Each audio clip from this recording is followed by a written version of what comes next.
राहुल गांधी की भारत जोड़ो न्याय यात्रा का आज बिहार में दूसरा दिन था और इन 2 दिनों में बिहार की जनता ने जिस जोश के साथ इस यात्रा में हिस्सेदारी की और जिस तरह हजारों की भीड़ राहुल गांधी को सुनने और उनका स्वागत करने के लिए उमड़ी है, उससे पता चलता है कि नीतीश के पाला बदलने के बावजूद बिहार में महागठबंधन का असर कायम है।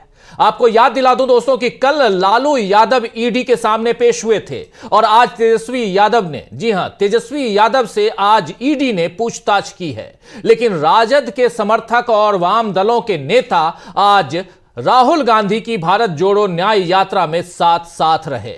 यानी कहा जा सकता है कि सिर्फ कांग्रेस या राहुल गांधी ने नहीं, बल्कि इंडिया गठबंधन ने आज बिहार के पूर्णिया में, सीमांचल में जबरदस्त रैली की है, बहुत बड़ी रैली की है। राहुल गांधी ने कल तो नीतीश का नाम लिए बिना बीजेपी पर निशाना साधा था, आपको याद होगा, लेकिन आज राहुल गांधी ने अपने अंदाज में नीतीश की खबर ली और बता दिया कि जरा सा दबाव सहन करने की क्षमता सुशासन बाबू में नहीं है।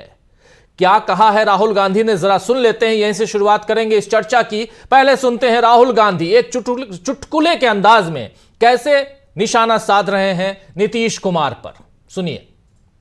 अभी जब अखिलेश जी का भाषण चल रहा था तो बघेल जी ने मुझे चुटकुला सुनाया। आपके स्टेट के आपके चीफ मिनिस्टर के बारे में चुटकुला है, मैं सुना देता हूं आपको। सुनना है?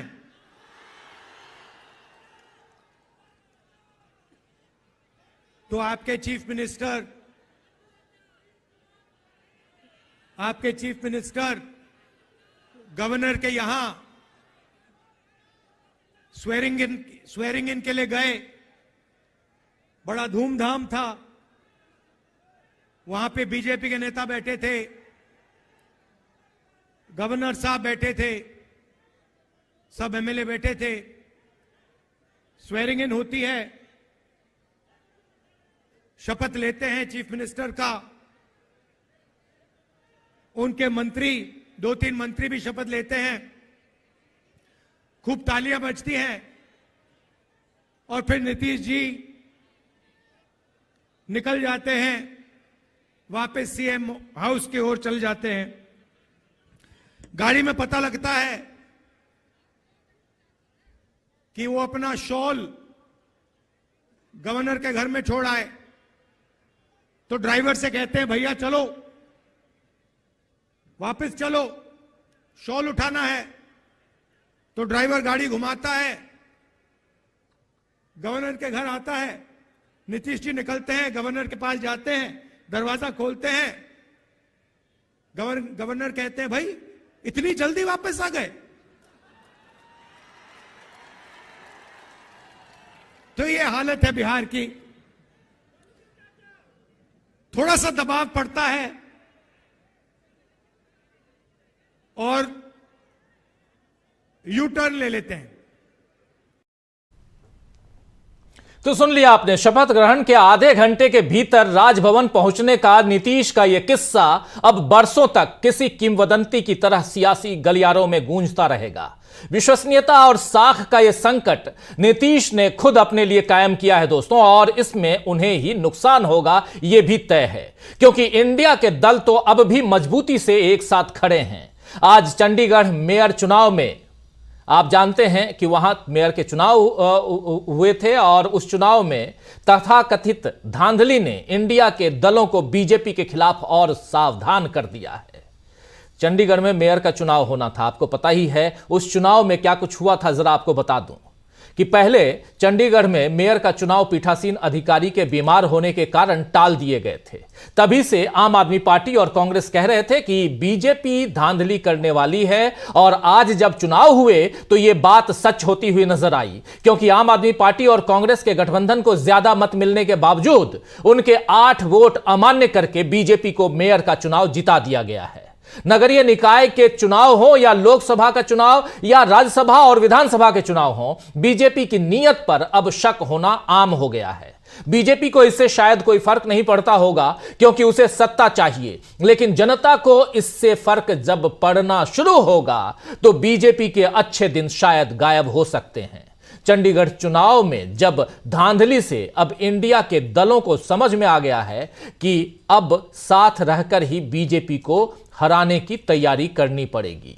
राहुल गांधी भी अपनी यात्रा में ऐसे ही अन्यायों के खिलाफ आवाज उठा रहे हैं। आज राहुल गांधी ने सिर पर गमछा बांधकर बिहार के किसानों से बातचीत की और उन्हें बताया कि जो नेता किसानों के हक की बात करेगा उसके खिलाफ माहौल बनाया जाएगा। आइए जरा सुन लेते हैं राहुल गांधी के एक अलग अंदाज को, किसानों के बीच किसान बनके जो बातें कर रहे हैं राहुल गांधी। सुनिए जरा। किसानों को चारों ओर से घेरा जा रहा है, आपकी जमीन छीनी जा रही है, आपसे जमीन ली जाती है, अदानी जी जैसे बड़े बड़े उद्योगपतियों को फ्री में तोहफे जैसे गिफ्ट में दी जाती है। दूसरी तरफ से खाद, बीज, इन चीजों में आप पर दबाव डाला जाता है, आपसे पैसा छीना जाता है। और फिर नरेंद्र मोदी जी ने सबसे बड़ा काम करने की कोशिश की, वो 3 कानून ले आए, काले कानून ले आए, और जो आपका था वो आपके नाक के सामने उन्होंने छीनने की कोशिश की। अच्छी बात है कि देश के सारे किसान खड़े हो गए और वो पीछे नहीं हटे, इसलिए मैं कह दूं आपकी जान बच गई, नहीं तो आप सब बर्बाद हो जाते।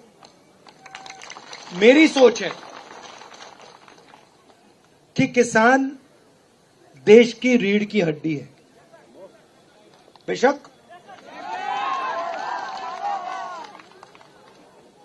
और अजीब सी बात है, मगर अरबपतियों के 14 लाख करोड़ रुपए कर्जा माफ हो सकता है, माल्या का कर्जा माफ हो सकता है, अदानी का हो सकता है, इन सब का हो सकता है, मगर किसानों का कर्जा माफ नहीं हो सकता। आपने क्या गलती की है? तो सुन रहे थे आप यहां राहुल गांधी को सीधा सीधा अरबपतियों के कर्जे माफ हो सकते हैं लेकिन किसानों के नहीं हो सकते हैं, और किसानों की क्या गलती है इसमें। ये तमाम बातें किसानों के बीच किसान बनकर राहुल गांधी एक राजनेता के रूप में वहां पहुंचते तो हैं, लेकिन किसान के रूप में अपनी छवि वहां दिखाने की और बताने की और उनके बीच उन जैसा ही सोच पैदा करने की कोशिश करते हैं। और राहुल गांधी एक अरसे से आप देख रहे हैं कि यही बता रहे हैं कि कैसे बीजेपी और मीडिया मालिक एक साथ मिलकर लोकतंत्र के खिलाफ माहौल बना रहे हैं, और इस माहौल को बचाने के लिए और बनाने के लिए जांच एजेंसियों का भी सहारा लिया जा रहा है। लालू प्रसाद यादव हो या तेजस्वी यादव, आप देख लीजिए, दोनों से पूछताछ की खबरें हमने आपको बताई हैं। कल लालू प्रसाद यादव से ईडी ने लगभग 10 घंटे पूछताछ की और आज वही खबर तेजस्वी यादव के साथ भी आई। अब यही दबाव उधर झारखंड में हेमंत सोरेन जो झारखंड के मुख्यमंत्री हैं उन पर भी बनाया जा चुका है। यहां तक कि उनकी फरारी की खबरें भी चला दी गई, लेकिन हेमंत सोरेन रांची में ही हैं और आज उन्होंने अपने विधायकों के साथ मीटिंग भी की है। उस मीटिंग में उनकी पत्नी भी थी। अब इसके आगे की कहानी क्या कुछ आती है वो हम आप तक पहुंचाएंगे, लेकिन पिछले 2 दिनों से जो कहा जा रहा था कि अब हेमंत सोरेन की गिरफ्तारी हो सकती है और इसके साथ ही बीजेपी फिर से पिछले दरवाजे से झारखंड की सत्ता हथियाने की कोशिश कर सकती है। ऐसा इसलिए क्योंकि बिहार की सत्ता हो या झारखंड की सत्ता हो, इन पर अगर बीजेपी काबिज होती है तो अगले चुनाव में उसको फायदा हो सकता है, क्योंकि शासन प्रशासन उसके हाथ में होगा। लेकिन बड़ा सवाल यह है कि क्या बीजेपी की कोशिशें कामयाब होंगी या फिर इंडिया गठबंधन की मजबूती के आगे पस्त होंगे सारे पैतरे। आगे बढ़े उससे पहले आइए जरा राहुल गांधी के एक भाषण के, जो आज पूर्णिया में वो भाषण दे रहे थे जिसका एक चुटकुला वाला अंश आपके सामने रखा, उसके दूसरे अंश को सुनाता हूं, दूसरे भाग को सुनते हैं, जिसमें उन्होंने बीजेपी और नीतीश कुमार पर जोरदार हमला बोला है। जरा सुन लेते हैं, सुनिए। बात समझिए, नीतीश जी कहां फंसे मैं आपको बताता हूं। मैंने नीतीश जी से साफ कह दिया कि देखिए, आपको जाति जनगणना बिहार में करनी पड़ेगी, हम आपको छूट नहीं देंगे। और आरजेडी ने, हमने ये काम नीतीश जी पर दबाव डाल के किया। अब क्या हुआ? अब दूसरे साइड से प्रेशर आया। बीजेपी नहीं चाहती कि इस देश का एक्सरे हो, डरते हैं एक्सरे से। दूध का दूध, पानी का पानी हो जाएगा, पता लग जाएगा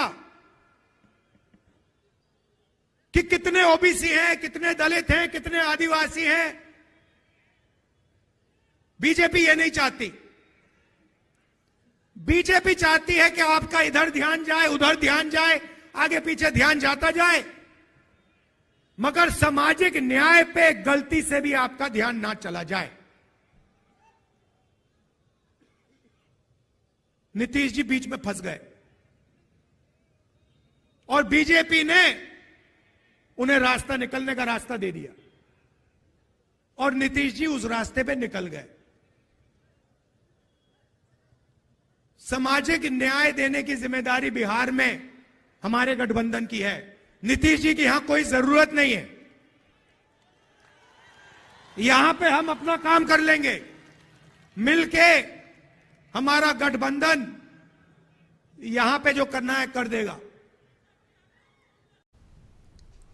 तो सामाजिक न्याय देने का काम नीतीश जी का नहीं है, नीतीश जी की जरूरत नहीं है। हम यहां खुद, हमारा गठबंधन यह काम कर लेगा। यह सीधी चुनौती राहुल गांधी की, यानी खेल अभी बाकी है, यह कह सकते हैं।